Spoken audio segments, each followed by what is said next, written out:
El día de hoy vamos a revisar un poco de nomenclatura de compuestos inorgánicos, los puntos más básicos que me gustaría que tuvieran ustedes en cuenta.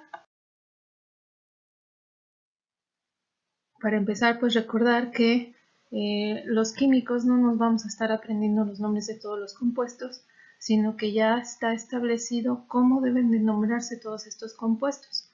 Hay nomenclatura tradicional y hay una nomenclatura establecida por la Unión Internacional de Química Pura y Aplicada, que es la UPAC, que es quien nos dicta cómo deben de nombrarse los compuestos.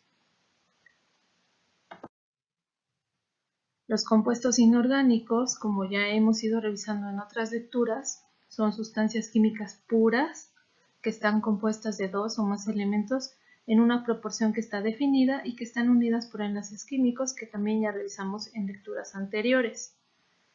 Podemos tener compuestos binarios, terciarios, cuaternarios, dependiendo del número de átomos diferentes que los compongan. Vamos a repasar un poco.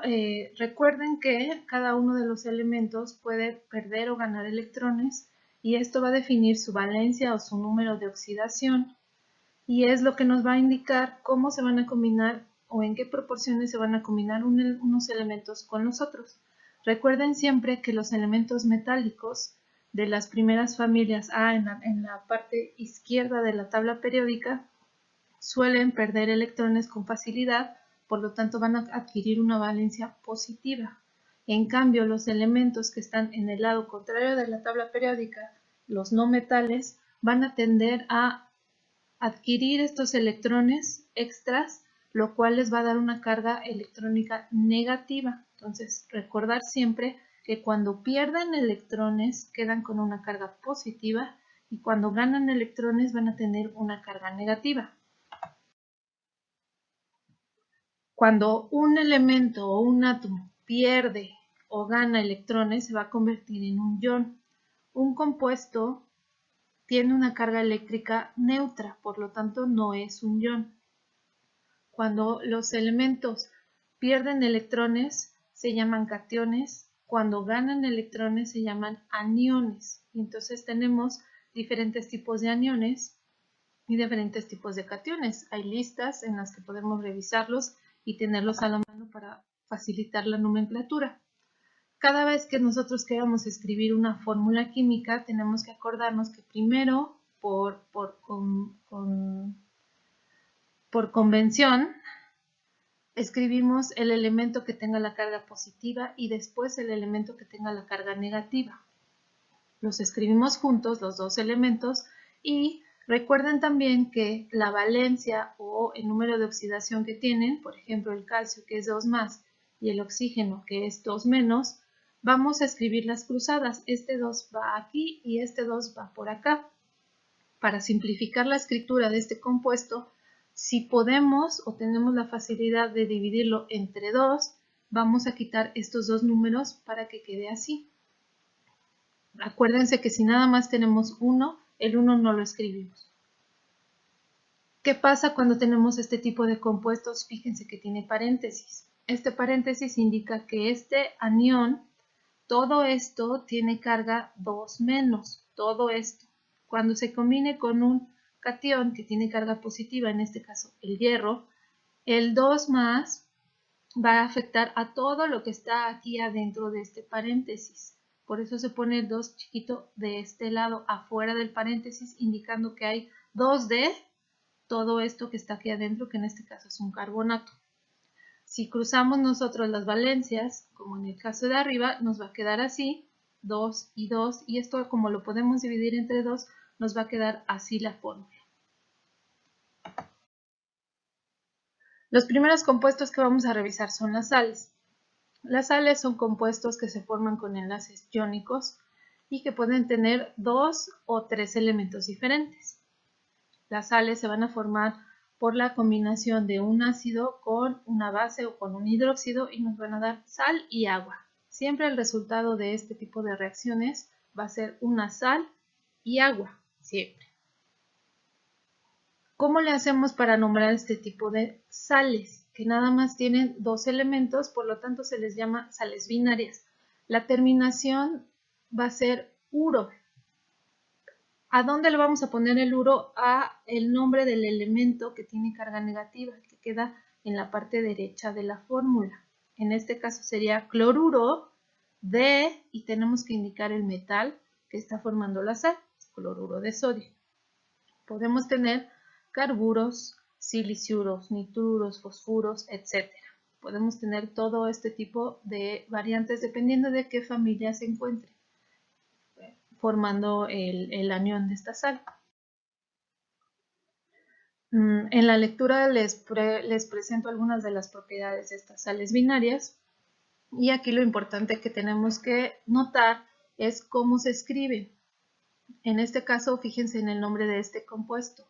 Este compuesto se llama bromuro, la terminación uro, la primera parte del nombre indicando qué elemento es el que está de este lado de la fórmula, y de cobalto. Hay diferentes formas de nombrar este tipo de sales. Si utilizamos la nomenclatura stock, que es la determinada por la IUPAC, tendríamos que indicar cuál es la valencia con la que está funcionando este cobalto. Recuerden que algunos elementos pueden funcionar con varias valencias. Y esto lo vemos en la tabla periódica o en alguna tabla que ya les he compartido donde vienen las valencias más frecuentes o más comunes con las que solemos ver a los compuestos. En este caso, el cobalto está actuando con una valencia 3 o 3 más. ¿Cómo le hago para saber eso si nada más veo la fórmula? Bueno, yo me acuerdo que los elementos de la familia 7A suelen tener una valencia 1 menos. Quiere decir que el 1 menos va escrito aquí, no lo escribimos porque es un 1. Y este 3, ¿de dónde salió? Pues de la valencia que está aportando el cobalto. Por eso sé que este cobalto es un cobalto 3. Otra manera de nombrar este tipo de sales es indicando el número de átomos que componen cada uno de los elementos. Por ejemplo, el pentasulfuro, la terminación uro, no se les olvide, de, y luego indicando el metal que lo está componiendo. Pero como tenemos dos átomos de vanadio en este compuesto o en esta molécula, tengo que decir que es un divanadio. Tienen que tener ustedes bien claros cómo es la nomenclatura de estos números: di, tri, tetra, penta, hexa, etc.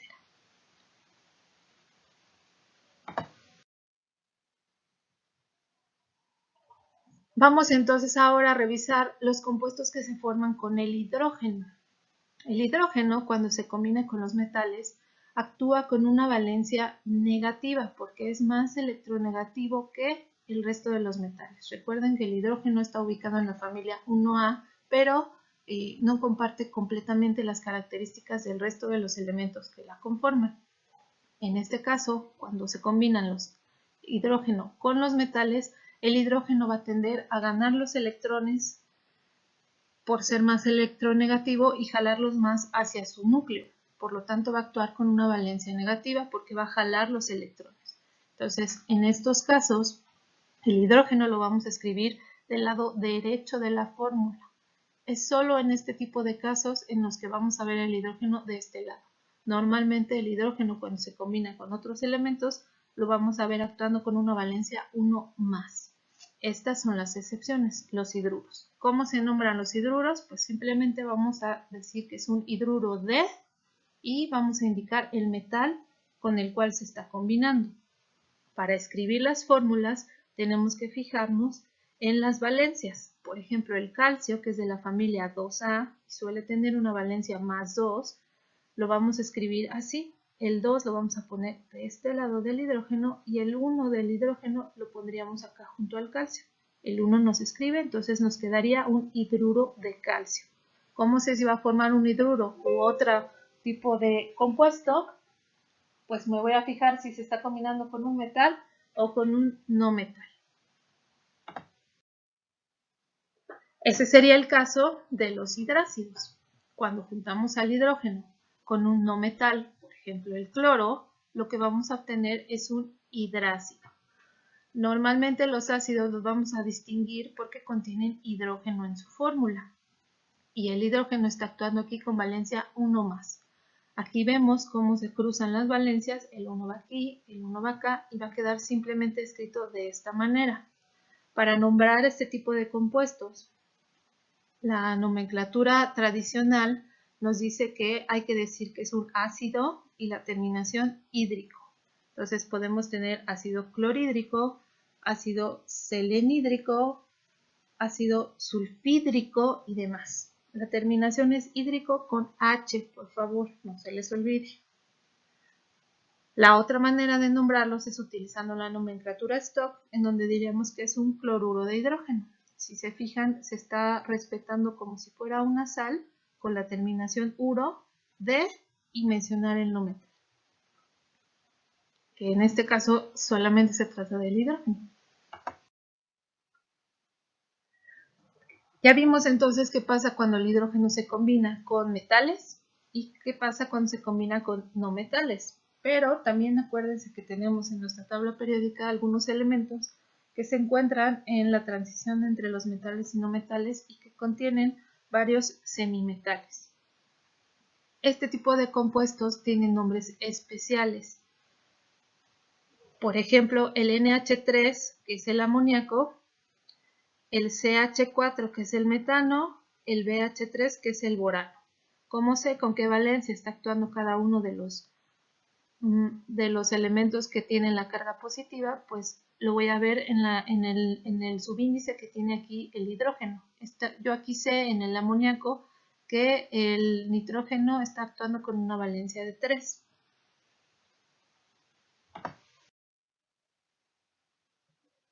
Empezando ahora con los compuestos que forman el oxígeno con los otros elementos, el oxígeno tiende a reaccionar con casi todo lo que le pongan enfrente. Entonces, si nosotros combinamos al oxígeno con un metal, lo que vamos a tener es un óxido metálico. También a estos óxidos les decimos óxidos básicos. ¿Qué es lo que ocurre? Pues me voy a fijar que se esté combinando efectivamente con un metal en la parte izquierda y central de la tabla periódica y voy a escribir la fórmula como ya lo hemos visto, combinando y cruzando las valencias. En este caso, como ya habíamos visto, tendría un 2 aquí y un 2 acá y para simplificar la fórmula vamos a quitar el 2 y va a quedar 1 y 1, como si lo estuviéramos dividiendo entre 2. Y el nombre va a ser simplemente decir óxido de y el nombre del metal.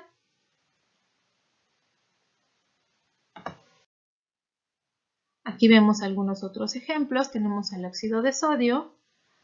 Podemos darle otro nombre. Como solamente tiene una valencia, podemos decir que es un óxido sódico, por ejemplo, o un óxido alumínico. Este tipo de compuestos también tienen un enlace iónico.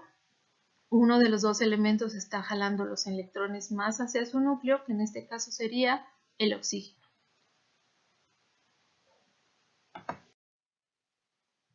¿Por qué decimos que los óxidos metálicos son óxidos básicos? Bueno, pues esto pasa porque si nosotros ese óxido lo pusiéramos en contacto o a reaccionar con agua, vamos a obtener un hidróxido de sodio, el cual tiene un carácter básico.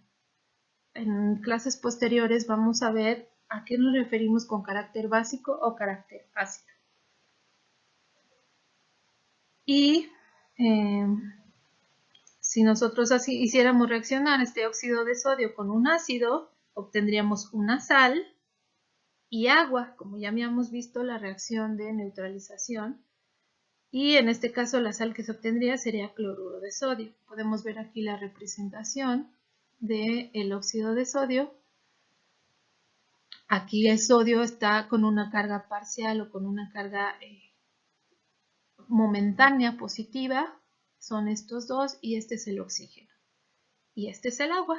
Y entonces lo que obtenemos es el hidróxido de sodio. Fíjense cómo cada uno de los elementos tiene un color para representarse normalmente y cuando vemos esto que es una reacción química tenemos a los reactivos y tenemos a los productos, pueden ser uno o más.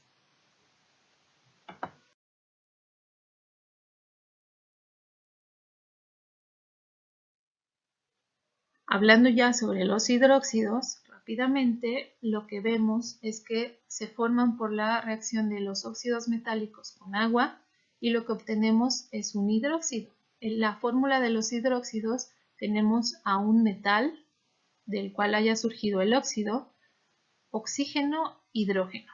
Este ion OH tiene una valencia de 1 menos, de manera que cuando se forma un hidróxido vamos a tener el OH 1 menos, el 1 va a ir aquí en el metal y la valencia que tenga este metal va a ser la que vamos a escribir de este lado, pero como el OH actúa como una sola entidad, vamos a tener que ponerle un paréntesis.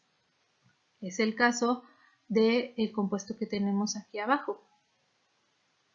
El hidróxido de aluminio, el OH tiene valencia 1 menos, lo vamos a escribir cruzado, y el aluminio yo sé que funciona con una valencia de 3 más, lo vamos a escribir de este lado, pero con un paréntesis para poder indicar que este 3 está afectando toda la molécula.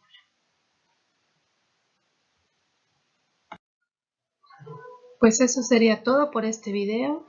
Si tienen dudas, por favor escríbanme, sigan revisando sus lecturas y nos vemos.